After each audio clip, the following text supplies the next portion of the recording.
Good morning, all of you. Today we are going to learn safe workplace and working conditions. In our last lecture, we have seen about safety devices as well as preventive measures and some points of safe workplace and working conditions, and some remain points from safe workplace and working conditions we will see in this lecture. Okay. Now let's turn to our syllabus. In our last lecture, we have seen 2 points of safe workplace and working conditions. Now let's turn to our third point, personal protection devices. Okay. A following things must be used whenever and wherever necessary. मग बघा, आपण एखाद्या ठिकाणी job करत असताना किंवा एखाद्या ठिकाणी काम करत असताना स्वतःची काळजी घेण्यासाठी ज्या काही गोष्टी वापरल्या जातात त्या गोष्टींची त्यांनी इथं काय केलेली तर लिस्ट दिलेली आहे, आणि त्या लिस्टनुसार आपण काय करणार आहोत तर 1 बाय 1 एक्सप्लेनेशन बघणार आहोत. तर पहिला आहे बघा गॉगल. ओके. तर आता गॉगल हा कशासाठी वापरला जातो तर डोळ्यांच्या सुरक्षिततेसाठी. म्हणजेच बघा, जर इलेक्ट्रिसिटी किंवा वेल्डिंगचे कारखाने असतील तर त्या ठिकाणी गॉगल वापरणं वगैरे या सगळ्या गोष्टी खूप गरजेच्या असतात, जेणेकरून आपल्या डोळ्यांना कुठल्याही प्रकारची इजा होणार नाही. डोळ्यामध्ये अगदी छोटे छोटे जर एखाद्या प्रोडक्टचे धुलीकण वगैरे उडत असतील तर ते आपल्या डोळ्यांमध्ये जाऊन डोळ्यांना इजा होणार नाही, यासाठी काळजी घेण्यासाठी काय केले जातात तर आपल्याला गॉगल्स हे पुरवले जातात. आणि त्या दृष्टीने आपण त्या पद्धतीचे गॉगल म्हणजे जेणेकरून म्हणजे अंधाऱ्या खोलीमध्ये जर आपल्याला काम करायला लागत असेल किंवा इलेक्ट्रिसिटीच्या वेल्डिंगच्या ठिकाणी जर आपल्याला काम करायला लागत असेल तर त्या पद्धतीनं त्या प्रकारचे गॉगल वापरणं हे खूप गरजेचं असतं. सेकंड आहे बघा हेल्मेट्स. ओके. तर आता हेल्मेट्सचा वापर हा शक्यतो आपण इंजिनियर्स लोक करत असलेले तुम्ही बघतात, किंवा जर सर्वेचं वगैरे काम असेल रस्त्यावरती तर त्या ठिकाणी बऱ्याचदा हेल्मेट वापरले जातात, जेणेकरून डोक्याला ऊन वगैरे लागू नये. त्याचबरोबर कधीकधी एखादी वस्तू लागून किंवा डोक्याला डॅमेज वगैरे होऊ नये यासाठी सुद्धा काय केलं जातं तर हेल्मेट हे वापरले जातात. आणि म्हणूनच ज्या ठिकाणी अगदी आवश्यकता आहे हेल्मेटची किंवा गॉगलची त्या ठिकाणी आपण त्या वस्तू वापरणे हे खूप गरजेचं आहे. तिसरं आहे बघा ग्लोव्ज. आता हँड ग्लोव्ज हे बऱ्याचदा आपण केमिकल इंडस्ट्री असतील किंवा अशा रंगकामाचे ठिकाणं असतील तर अशा ठिकाणी आपण काय करतो तर ग्लोव्जसारख्या वस्तू आपण बघतो. ग्लोव्ज घातल्याने हाताला कुठल्याही प्रकारची इजा होत नाही, हात अगदी सेफ राहतात. ओके. त्याचबरोबर म्हणजे कधीकधी काय होतं की केमिकलमुळं वगैरे हातांना ॲलर्जी वगैरे होण्याची शक्यता असते, तर अशा कुठल्याही प्रकारच्या इजा आपल्या हातांना होत नाहीत. म्हणूनच ग्लोव्जचा वापर करणंसुद्धा तितकंच गरजेचं आहे.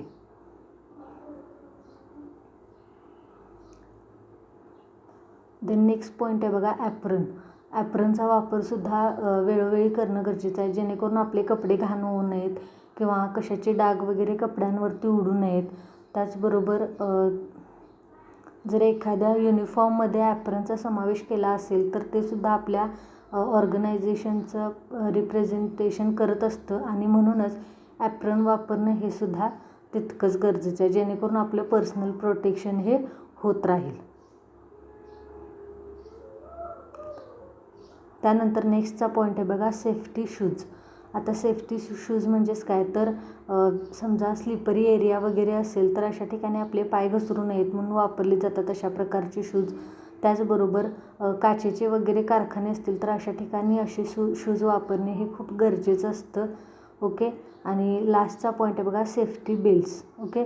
तर बेल्टची ज्या ठिकाणी आवश्यकता असेल किंवा एखाद्या ऑर्गनायझेशनमध्ये एखाद्या इंडस्ट्रीमध्ये कारखान्यांमध्ये बेल्ट लावण्याची आवश्यकता असेल, जेणेकरून आपण आहे त्या स्थितीमध्ये काम करू शकू, तर अशा वेळीसुद्धा बेल्ट वापरणे हे खूप गरजेचं आहे. म्हणजे ह्या सगळ्या ज्या गोष्टी आहेत त्या आपल्या पर्सनल प्रोटेक्शन डिव्हायसेसमध्ये येतात. ओके. जेणेकरून आपण आपले स्वतःची काय करू शकतो तर काळजी योग्य पद्धतीनं घेऊ शकतो आणि स्वतःचं संरक्षण करू शकतो कुठल्याही प्रकारची इजा न होता. ओके. यातलाच बी पॉईंट आहे बघा machine should not be repaired while they are used by workmen. तर बघा कधी कधी काय होतं, तर एखादी मशीन जर थोडंसं त्यामध्ये जर काय प्रॉब्लेम असेल तर ती चालू असतानाच त्या स्थितीमध्ये दुरुस्त केली जाते. पण असं न करता ती मशीन जर एखादा वर्कमन हँडल करत असेल तर त्याला थांबण्यास सांगून, ते पूर्ण त्याचं शटर डाऊन करण्यास सांगून ती मशीन पूर्णपणे बंद करून मगच त्यामध्ये काय बिघाड झाला आहे वगैरे बघून मगच काय करावी, तर ती दुरुस्तीसाठी घेतली जावी. जेणेकरून कुठल्याही प्रकारची इजा होणार नाही किंवा कुठल्याही प्रकारचा अपघात होणार नाही आणि वर्कर्सनासुद्धा किंवा वर्कमननासुद्धा त्यांची काळजी ही योग्य पद्धतीनं घेता येईल. आणि म्हणूनच ज्यावेळी मशीन सुरू असतील किंवा चालू कंडिशन्समध्ये असतील त्यावेळी रिपेअरिंग करणं टाळावं. ओके. सी पॉईंट आहे बघा, all the tools and equipment should be kept at proper places.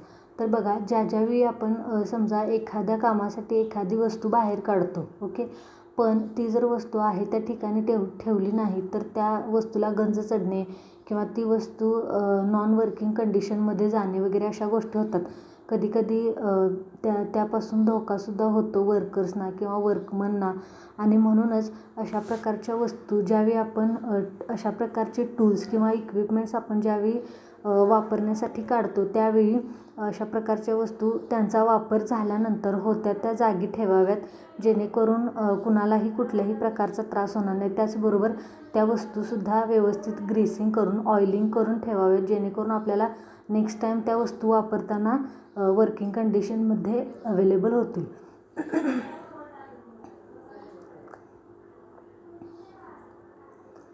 D point आहे बघा,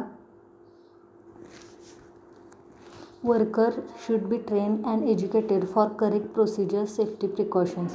तर बघा सगळ्यात महत्त्वाचा पॉईंट आहे, आपण ज्या ठिकाणी ज्या लोकांना कामाला घेतो आहे किंवा नोकरीसाठी घेतो आहे त्या ठिकाणचं किंवा त्या परिसराचं, समजा एखाद्या मशिनरी एरियामध्ये घेत असेल तर त्या एरियाचं प्रॉपर नॉलेज त्या व्यक्तीला आहे किंवा नाही हे आधी सगळ्यात महत्त्वाचं पडताळणं किंवा चेक करणं खूप गरजेचं आहे. आणि जर समजा तशा पद्धतीचं नॉलेज त्या व्यक्तीला नसेल तर त्या पद्धतीचं ट्रेनिंग देणं आणि मगच त्याला त्या फील्डवरती उतरवणं हे खूप गरजेचं आहे.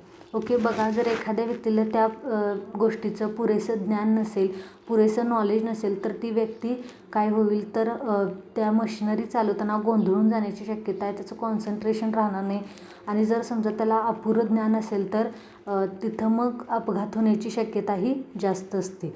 आणि म्हणूनच ज्या काही सेफ्टी प्रिकॉशन्स असतील त्या जर ट्रेनिंग नसेल, त्याला काय माहिती नसेल तर तो सेफ्टी प्रिकॉशनसुद्धा तिथं घेऊ शकणार नाही आणि मग अशावेळी अपघात होण्याचे चान्सेस हे जास्त असतात. आणि म्हणूनच ज्या ठिकाणी तुम्ही वर्कर्स घेताय किंवा ऑर्गनायझेशनकडून ज्या ठिकाणी वर्कर्स स्टाफ रिक्रूट केला जातो किंवा वर्कर्स रिक्रूट केले जातात त्या ठिकाणी त्या पद्धतीनं त्यांना शिक्षण देणं आणि त्या पद्धतीनं त्यांची काळजी घेणे किंवा त्यांना ट्रेन करणे हे खूप महत्त्वाचं आहे. नेक्स्ट पॉईंट आहे बघा, E constant warnings should be given in different ways. For example messages should be displayed at different places. तर बघा नेहमी समजा एखाद्या रनिंग मशिनरी असेल तर अशा ठिकाणी तिथं काही इन्स्ट्रक्शन्स लावणे, मग तुम्ही बॅचेस करून लावू शकता किंवा बोर्ड्स करून लावू शकता की म्हणजे डेंजरस एरिया वगैरे अशा पद्धतीचं. ओके. तर अशा जर वॉर्निंग्स नेहमी देत राहिल्यात, म्हणजे फॉर एक्झाम्पल बघा messages should be displayed at different places. प्रत्येक ठिकाणी ज्या ठिकाणी खतरा असेल किंवा धोका असेल त्या ठिकाणी त्या पद्धतीचा मेसेज लावणं हे खूप गरजेचं आहे. ओके. डेंजरस एरिया किंवा डेंजरस वगैरे डेंजर वगैरे अशा पद्धतीचे बोर्ड लावून लोकांना तुम्ही काय करू शकता किंवा वर्कर्सना किंवा वर्कमनना तुम्ही काय करू शकता, तर सावधान करू शकता आणि त्या पद्धतीनं ते त्यांचं काम हे म्हणजे वर्किंग प्लेसेसमध्ये राहील. ओके. आणि यातलाच लास्ट पॉईंट आहे बघा, fire extinguishers should be kept at easily accessible places.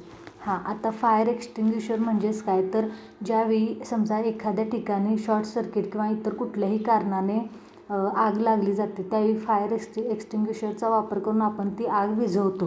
आणि हे फायर एक्सटिंग्विशर तुम्ही बघितलं असाल की बऱ्याचदा शैक्षणिक संस्थांमध्ये किंवा इतर कारखान्यामध्ये आता बऱ्याचदा कंपनींमध्ये वगैरे शक्यतो वापरले जातातच. ओके.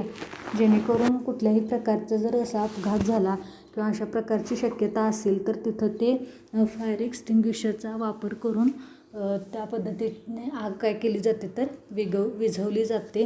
आणि म्हणूनच हे फायर एक्सटिंग्विशर अगदी व्यक्तीच्या नजरेसमोर राहील सतत, जेणेकरून समजा असा काही अपघात झाला तर ते लगेच त्याला अवेलेबल होईल किंवा ॲक्सेसेबल होईल आणि तो त्याचा तिथल्या तिथं वापर करेल.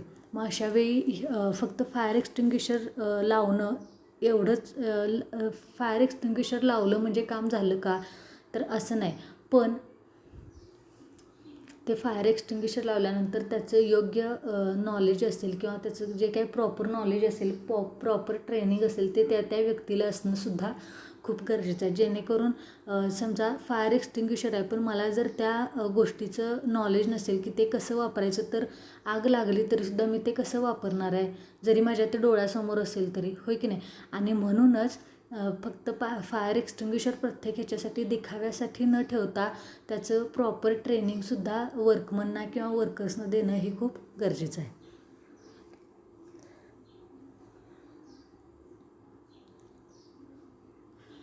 पुढं बघा 4th point, safe activities in the organisation based on the past experiences. The danger zone should be declared and proper precautions need to be taken.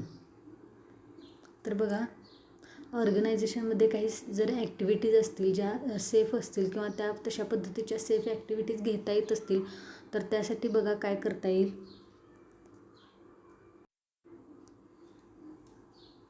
तर बघा, safe activities in the organisation based on the past experiences. The danger zone should be declared and proper precautions need to be taken. तर बघा, समजा जर काही आधी म्हणजे भूतकाळामध्ये काही घटना घडून गेल्या असतील किंवा काही अनुभव असतील की या ठिकाणी बऱ्याचदा शॉर्ट सर्किट होतं किंवा या ठिकाणी वायुगळतीची वगैरे शक्यता आहे, तर अशावेळी तो डेंजर झोन म्हणून डिक्लेअर करावा, जेणेकरून लोक तिथं जाताना योग्य ती खबरदारी घेतील, योग्य ती काळजी घेतील. त्याचबरोबर वर्कर्ससुद्धा तिथं जात असताना आपले जे काही युनिफॉर्म असेल किंवा जे काही ॲपॅरेटस असतील तर त्या पद्धतीनं त्यांचा वापर करतील. ओके. आणि योग्य ती काळजीही प्रत्येकाकडून त्या ठिकाणी जात असताना घेतली जाईल. म्हणूनच ऑर्गनायझेशनकडून सुद्धा अशा पद्धतीच्या गोष्टी करणं किंवा अशा गोष्टींचा विचार करणं हे खूप गरजेचं आहे. नेक्स्ट पॉईंट आहे बघा 5, good housekeeping. Housekeeping means cleanliness maintained in. तर बघा, हाऊसकीपिंग म्हणजेच काय, तर ज्या काही एरियामध्ये किंवा ज्या काही परिसरामध्ये आपण काम करतो, राहतो, तिथली स्वच्छता म्हणजेच काय तर हाऊसकीपिंग. आता पहिला पॉईंट आहे बघा, बिल्डिंग्स. तर तुमची जी काही बिल्डिंग असेल कामाची ती अतिशय स्वच्छ असणं, त्याचबरोबर तिथं वेळोवेळी लादी पुसणं असेल किंवा बाकीच्या ज्या गोष्टी असतील तर त्या गोष्टींचा वापर करणं खूप गरजेचं आहे, जेणेकरून कुठल्याही प्रकारचा स्लिपरी एरिया राहणार नाही आणि निसरडे वगैरे फ्लोअर होऊन कोणीही घसरून पडण्याची वगैरे शक्यता राहणार नाही. सेकंड आहे बघा, वर्क्स एरियाज.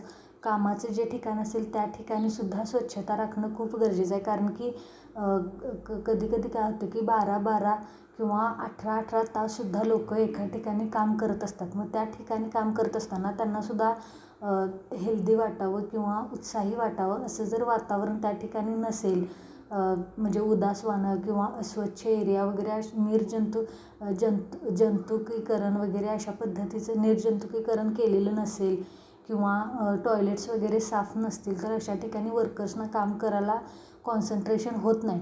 आणि त्याचबरोबर समजा डास वगैरे असतील तर किंवा दुसरे काही उंदीर वगैरे होत असतील तर अशा वेळीसुद्धा काय होतं तर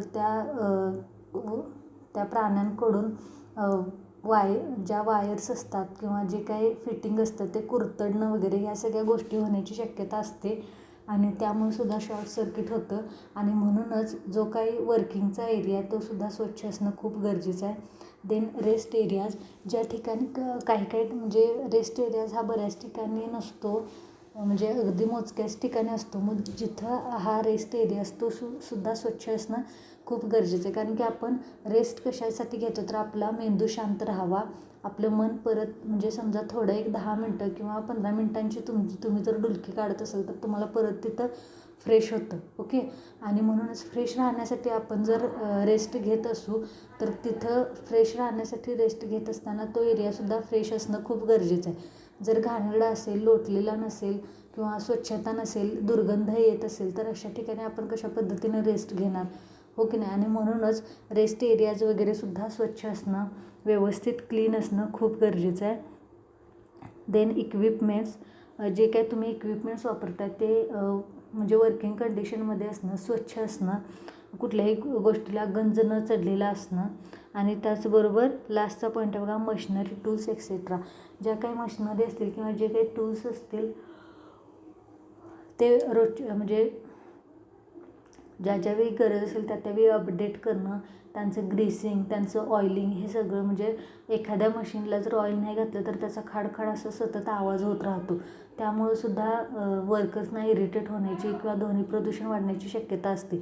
आणि म्हणूनच या गोष्टींची सुद्धा काळजी घेणं तितकंच गरजेचं आहे. बघा, cleanliness ensures no dust, filth etcetera at working place. Cleanliness म्हणजेच काय तर धूळ नसणे, त्याचबरोबर घाणेरडापणा नसणे. ओके. कामाच्या ठिकाणी. त्यामध्ये मग पहिला पॉईंट आहे बघा, this motivates workers by reducing their fatigue and discomfort. मग त्यामुळंच काय होतं की अशा प्रकारचा जर एरिया असेल तर वर्कर्सना मोटिवेट म्हणजे कुठल्या गोष्टीसाठी मोटिवेट होतात तर डिस्कम्फर्ट होतात ते, म्हणजे कम्फर्ट राहत नाहीत किंवा त्यांचं कॉन्सन्ट्रेशन राहत नाही कामावरती. दुर्गंध येत असेल तर त्यांचं लक्ष राहत नाही. म्हणूनच अशा पद्धतीच्या गोष्टी तिथं नसणं हे खूप गरजेचं आहे. बी पॉईंट आहे बघा, minimises chances of fire and other hazards. तर बघा,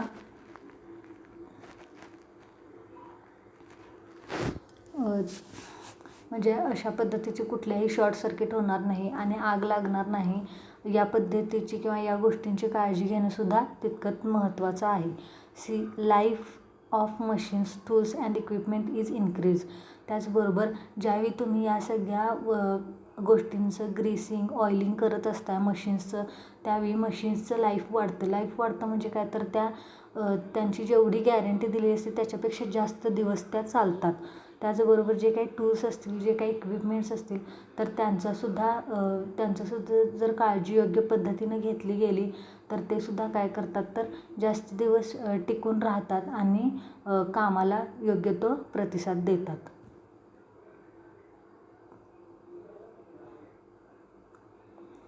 दी मॉरल ऑफ वर्क्स इज एनहान्स्ड. तर बघा, त्याचबरोबर वर्कर्सचं जे काय मोरल असेल किंवा त्यांचं जे काय ध्येय असेल ते एनहान्स होतं. म्हणजे जर स्वच्छता असेल, चांगल्या ठिकाणी जर आपल्याला काम करायला मिळत असेल तर अशा वेळी वर्करसुद्धा खूप उत्साहाने आणि खूप ध्येयाने काय करत राहतात तर तिथं काम करत राहतात आणि प्रोडक्टिव्हिटीही इन्क्रीज होत राहते.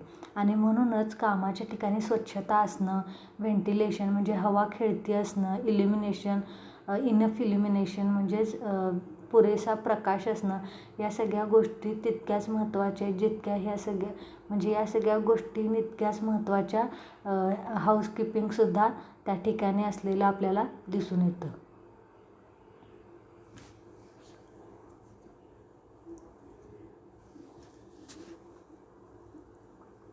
नेक्स्ट पॉईंट आहे बघा,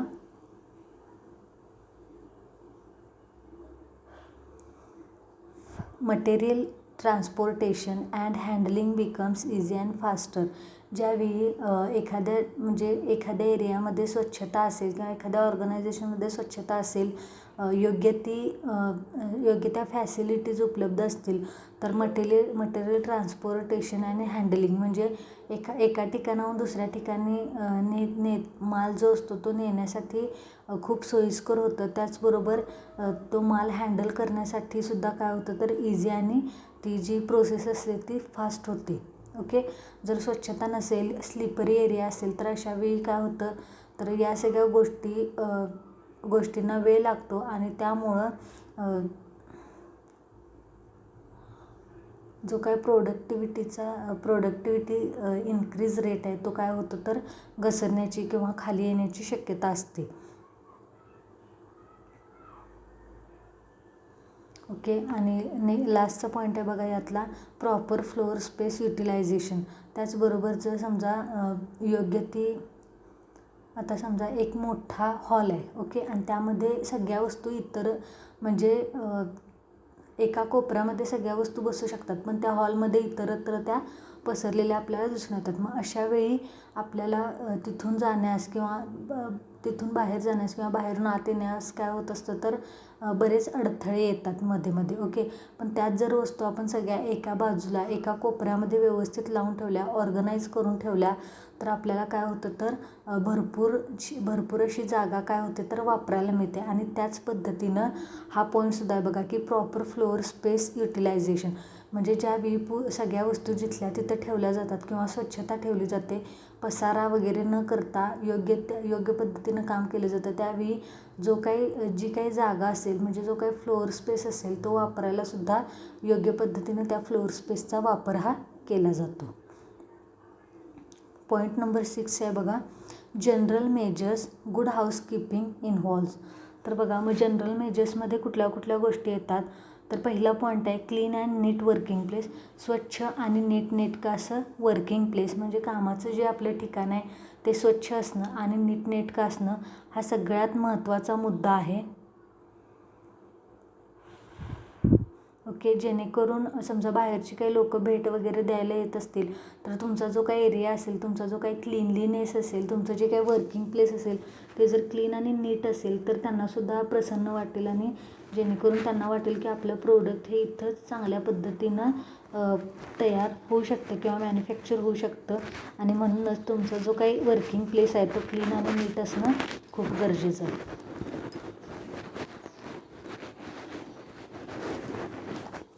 त्यानंतर सेकंड पॉईंट आहे बघा, क्लीन अँड प्रॉपर पॅसेजेस.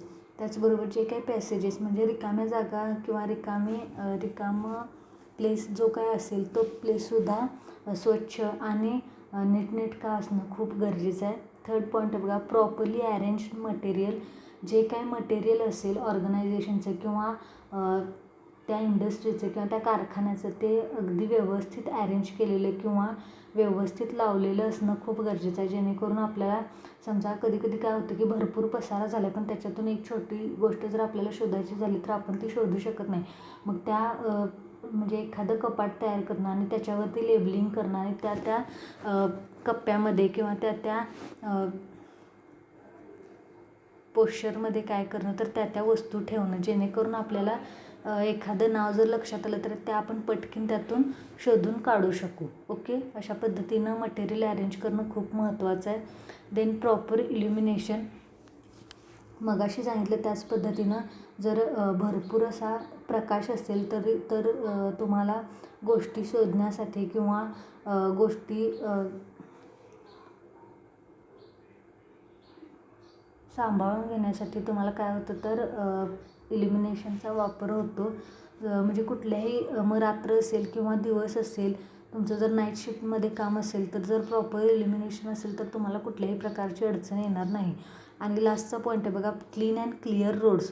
त्याचबरोबर तुमचे जे काय ऑर्गनायझेशनचे म्हणजे गेटच्या नंतर आतमध्ये आल्यानंतर जे काही रोड्स असतील ते स्वच्छ असणं, त्याचबरोबर तिथं कुठल्याही प्रकारचा दुर्गंध वगैरे न येणं, ते रोजच्या रोज साफ करणं, या सगळ्या गोष्टींचा सुद्धा हाऊसकीपिंगमध्ये म्हणजे जनरल मेजर्समध्ये समावेश होतो,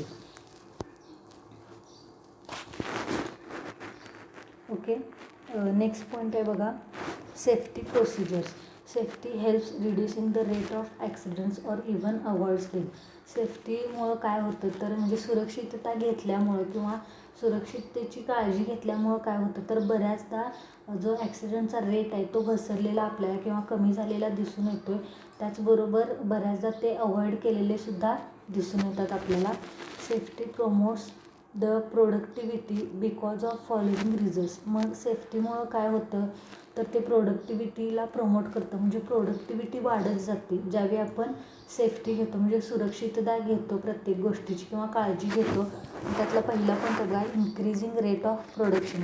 ज्यावेळी योग्य पद्धतीनं काळजी घेऊन किंवा सुरक्षितता घेऊन काम केलं जातं वर्कर्सकडून, त्यावेळी कुठल्याही प्रकारचा ॲक्सिडेंट होत नाही, कुठल्याही प्रकारची इजा होत नाही, शॉर्ट सर्किट वगैरे होत नाही, ओके. जर त्या गोष्टींची व्यवस्थितरित्या काळजी घेतली असेल तर आणि मग त्यामुळे या गोष्टींमध्ये वेळ वाया न जाता वर्कर्सचा जो काही सगळा वेळ असेल ते कॉन्सन्ट्रेशन देऊन त्या कामावरती होतो आणि जेणेकरून काय होते तर त्या ऑर्गनायझेशनची प्रोडक्टिव्हिटीही वाढली जाते.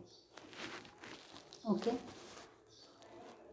सेकंड पॉईंट आहे बघा, रिड्युसिंग प्रोडक्शन कॉस्ट. त्याचबरोबर कुठल्याही प्रकारचा इतरत्र खर्च न झाल्यामुळे त्या प्रोडक्शनची कॉस्टसुद्धा कमी करायला ऑर्गनायझेशनला काही प्रॉब्लेम येत नाही. थर्ड पॉईंट आहे बघा, reducing damage to equipment and machinery. त्याचबरोबर ज्यावेळी मशिनरींचं ग्रेसिंग ऑइलिंग व्यवस्थित केलं असेल, त्याचबरोबर त्यांना कुठल्याही प्रकारचा प्रॉब्लेम नसेल, योग्य ते ट्रेंड असे वर्कर तिथं जर ते मशिनरी एरिया चालवत असतील तर मशिनरीमध्ये सुद्धा कुठला प्रॉब्लेम येत नाही किंवा कुठलं डॅमेज येत नाही आणि त्यांच्यावरती जो काय त्यांना दुरुस्त करण्यासाठी किंवा त्यांना रिपेअर करण्यासाठी जो काही खर्च केला जातो तो काय होतो तर यामुळं वाचतो आणि म्हणूनच सुरक्षितता घेणं किंवा काळजी घेणं हे खूप गरजेचं आहे. नेक्स्ट पॉईंट आहे बघा, preventing premature death of talented workers who are an asset to the organisations. त्याचबरोबर जर सुरक्षितता घेतली किंवा काळजी घेतली तर जे अगदी हुशार असे वर्कर्स आहेत किंवा अगदी कमी वयाचे वर्कर्स आहेत ज्यांचं ॲक्सिडेंट्समध्ये बऱ्याचदा डेथ होते, तर ह्या डेथ वाचवण्यासाठी सुद्धा काय केलं जातं तर यामुळं प्रयत्न केला जातो आणि ज्यामुळं काय होते तर ऑर्गनायझेशनकडून हे एक ॲसेट होतं. पुढं बघा, preventing needless pain and suffering to its employees. त्याचबरोबर ज्या गोष्टींमुळं वर्कर्सना इजा होते किंवा काम करण्यासाठी त्रास होतो तर अशा सगळ्या गोष्टी काय केल्या जातात तर सुरक्षितता घेतल्यामुळं किंवा काळजी घेतल्यामुळं किंवा सेफ्टी डिव्हायसेसमुळं या गोष्टी काय होतात तर थांबवल्या जातात आणि त्यांच्या कामावरती कॉन्सन्ट्रेशन हे वाढत राहतं. नेक्स्ट पॉईंट आहे बघा, the confidence level of worker increases. त्याचबरोबर आपण ज्या ठिकाणी काम करतो आहे त्या ठिकाणी आपल्याला कुठल्याही प्रकारचा धोका नाही किंवा तिथं खूप स्वच्छता आहे, खूप काळजी घेतली जाते, हा विचार वर्कर्सच्या किंवा एम्प्लॉईजच्या मनामध्ये येऊन काय होतं तर त्यांचा कॉन्फिडन्स वाढला जातो आणि ते अजून चांगल्या पद्धतीनं आणि उत्साहाने काम करायला तयार राहतात. आणि यातला पुढचा पॉईंट आहे बघा, लास्टचा पॉईंट आहे work gets done safely and smoothly. आणि यामुळेच ज्यावेळी एखाद्या व्यक्तीला कुठल्याही प्रकारचा स्ट्रेस नसेल, कुठल्याही प्रकारची चिंता नसेल, काळजी नसेल, त्यावेळी ती व्यक्ती कॉन्सन्ट्रेशन देऊन आपलं काम करते आणि काहीतरी क्रिएटिव्ह आयडियाज वगैरे तयार करण्याच्या पाठीमागं लागते, काहीतरी क्रिएटिव्हिटी करत राहते आणि म्हणूनच ज्यावेळी सेफ्टी प्रोसिजर्सचा यूज केला जातो, सेफ्टी डिव्हायसेसचा यूज केला जातो, त्यावेळी काय होतं तर वर्कर्स हे त्यांचे जे काही काम असेल ते अगदी स्मूथली, अगदी इझिली आणि अगदी सेफली करत राहतात आणि कुठल्याही प्रकारचा प्रॉब्लेम हा त्या ठिकाणी येत नसलेला आपल्याला दिसून येतो. इथं आता आपल्याला तुम्ही बघू शकता की इथं फिगर दाखवलेले आहेत, त्यामध्ये तुम्ही इकडं जे 2 सिलेंडरसारखं दिसते ते आहेत फायर एक्सटिंग्विशर. ओके, इकडं या व्यक्तीने एक युनिफॉर्म घातलेला आहे बघा, जेणेकरून तो अग्निशमन दल वगैरे असेल तर अशा ठिकाणी हा अशा प्रकारचा युनिफॉर्म वापरला जातो. देन मास्क आहेत, हँड ग्लोव्ज आहेत, गॉगल आहेत, ओके, कॅप्स आहेत, त्याचबरोबर गम बूटसुद्धा आहेत बघा, इथे तुम्ही बघू शकता. तर या सगळ्या गोष्टी या काय आहेत तर सेफ्टी प्रोसिजर्स किंवा सेफ्टी डिव्हायसेस आहेत, म्हणजे सुरक्षिततेची माध्यमं, जेणेकरून वर्कर्सना काम करत असताना मग ते कुठल्याही एरियामध्ये काम करत राहू देत, जर या सगळ्या गोष्टींचा यूज केला आणि त्यांना त्याचं जर प्रॉपर ट्रेनिंग असेल तर त्यांना कुठल्याही प्रकारचा प्रॉब्लेम तिथं येणार नाही. ओके, तर आता मी इथं हे माझं लेक्चर संपवते. आय होप की तुम्हाला हे लेक्चर व्यवस्थित समजलं असेल. तरीही काही प्रॉब्लेम असेल तर you can contact me on WhatsApp or on my personal number or you can call me. Okay, see you in the next lecture. Thank you.